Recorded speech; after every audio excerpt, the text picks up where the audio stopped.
என் பெயர் காஸ்ரீ ஜனனி சகாயமாத வெற்றிப்பள்ளியிலிருந்து வந்துள்ளேன். இன்று நான் எடுத்துள்ள தலைப்பு கம்பர் காட்டும் சகோதரத்துவம். கம்பர் எழுதிய மாபெரும் காவியங்களில் ஒன்று கம்பராமாயணம். கம்பராமாயணத்தின் முக்கியத்துவமே அதன் சகோதரத்துவம் தான். அப்படிப்பட்ட கம்பரிடம் சகோதரத்துவத்திற்கு என்ன பாகுபாடு இருக்கின்றது? எதுவுமே இல்லை. சகோதரத்துவம் என்பது நீ உடன் பிறந்தவர் மட்டுமே சகோதரன் அல்ல. உன் கஷ்டத்தை புரிந்து உன் உடன் நின்று உன் கஷ்டத்தை போக்கியவன் அனைவருமே உன் சகோதரன். எந்த ஜாதி மதம் என்று எந்த வேறுபாடும் இன்றி தன்னுடன் பிறகாதவர்களில் பிறந்தவர்களில் சகோதரனாகவே எண்ணிய ராமனை அவன் உடனே இருந்த பரதன் சுக்கிரனும் எல்லாரையும் அனைத்து தன்னுடன் ஏற்றி நின்றவன் தான் ராமன். அப்படிப்பட்ட ராமனை காவியமாக கொண்டு எழுதியதுதான் கம்பராமாயணம். கம்பராமாயணத்தின் மிக முக்கியத்துவமான ஒரு செய்தியே சகோதரத்துவம் தான். சகோதரத்துவம் என்பது வெறும் வாய் பேச்சாலோ இல்ல சொல்லிட்டு அப்படியே மறந்து விட்டுறதோ கிடையாது. இன்னொருத்தவனுக்கு கஷ்டம் அப்படின்னு நம்ம நிக்கும் போது நம்மளோட சகோதரன் என்று எண்ணி அவனையும் நம் உடன் அழைத்து அவனுடைய கஷ்டத்தை வெளிப்படுத்தும் போது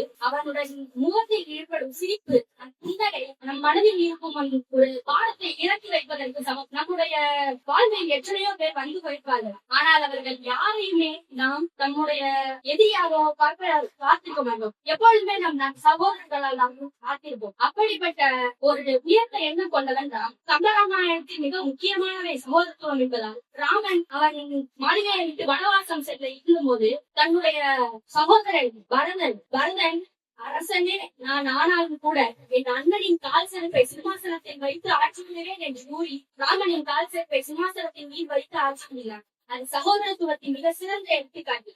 கம்பனின் மிக சிறந்த எழுத்துக்களில் ஒன்று அண்ணனின் கால் கனியை வைத்து நாட்டை ஆண்ட அப்பரதனின் வாழ்க்கையை ஒழுகினார். அதைவிட மிக முக்கியமானது தனக்கு வாழ்க்கையே வேண்டாம் என்று தொடர்ந்து அண்ணனுடன் வனவாசம் சென்றான். ராமனின் கூடவே கடைசி வரை நின்று ராமன் வனவாசம் முடித்து வர வரை தன் வாழ்வையும் அர்ப்பணித்தவன். அவனை போல் நானும் வாழ வேண்டும் என்று ஒவ்வொரு வரிகளிலும் கம்பர் அவரது ராமாயணத்தில் எழுதுகிறார். இதை படித்த நாம் எப்பொழுதுமே வாழ்வில் ஒன்று மட்டும் கற்றுக்கொள்ள வேண்டும். சகோதரத்துவம் என்பது இனம் ஜாதி என்று எதுவுமே பாராத ஒன்று. அது எல்லைக்கு கலந்தது, உலகை நீண்டது. அப்படிப்பட்ட சகோதரத்துவத்தை நாம் மதிக்க வேண்டும், மாண்பாக பார்க்க வேண்டும். கம்பரின் மிக முக்கியமான ஒன்றாக கூறப்படுவது சகோதரத்துவம்.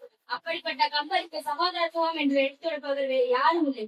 உலகில் உள்ள அனைத்தையும் நம் முன் இருக்கும் அழகிய சகோதரத்துவத்தை அழகாக எடுத்துக்கூடிய கம்பருக்கு எனது முதற்கண் வழக்கங்களை நான் தெரிவித்துக் கொள்கிறேன். என்னோட மொழிக்கு நாம் இத்தனை காலங்கள் தாண்டியும் கம்பரை பற்றி இங்கு பேசுகிறோம் என்றால் அதற்கு அவர் காட்டிய சகோதரத்துவம் மிக முக்கியமான எடுத்துக்காட்டாகும். நாமும் சகோதரத்துவத்தை இவ்வளவு அழகாக கடைபிடித்தால் 10,000 ஆண்டுகள் கழித்தும் நமக்கு முறையும் இதே போல் யாரோ ஒருவர் ஏதோ ஒரு மூலையும் பேசுவார் என்று நான் நம்புகிறேன். அனைவருக்கும் என் நன்றியை கூறி வாய்ப்புகளுக்கு நன்றி கூறி விடைபெறுகிறேன். நன்றி.